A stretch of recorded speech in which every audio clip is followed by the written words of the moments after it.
Mga usapin po sa transportasyon at presyo po ng langis tinalakay sa ikalimang zona ni PBBM. Big time oil price hike epektibo po ngayong araw. Para sa detalye ng balitang yan, kasama natin live sa downtown area ng Dagupan si Idol Denise Brillante. 104.7 IFM. Report! Idol Denise.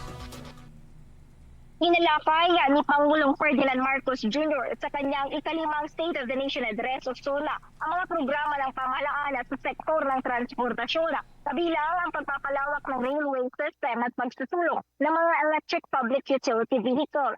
Ayon sa Pangulo, layunin ng paggamit ng mga sasakyang dekuryente na mabawasan ang pagdepende ng sektor ng transportasyon sa mga produktong petrolyo. Samantala, ipatutupad ngayong Hulyo 28 ang panibagong malakihang pagtaas sa presyo ng mga produktong petrolyo. Batay sa datos ng Department of Energy, tinatayang tataas ng 7.32 pesos kada litro ang diesel, 6.80 pesos kada litro ang gasolina at 4.22 pesos kada litro ang kerosene. Sa klaw ng oil price adjustment ang Hulyo 28 hanggang Agosto 3, inaasang makaapekto ang pagtaas sa mga tsuper ng jeepney, tricycle, bus, van at iba pang pampasaherong sasakyan.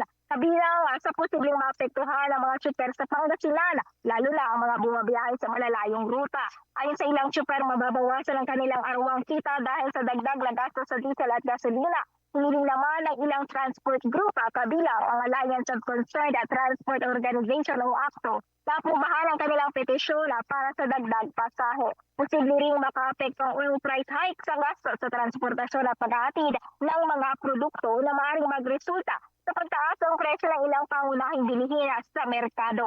Bagamat isinutulong ng pamahalaan ang paggamit ng mga electric vehicle, nananatiling hamon para sa maraming tsuper ang halaga ng model ng unit, kakulangan ng charging stations at limitadong infrastruktura, partikular sa mga lalawigan at malalayong ruta. Kasama mo mula rito sa IFM News Ligupan, ito sa Idol Denise Brillante Tatak, IFM!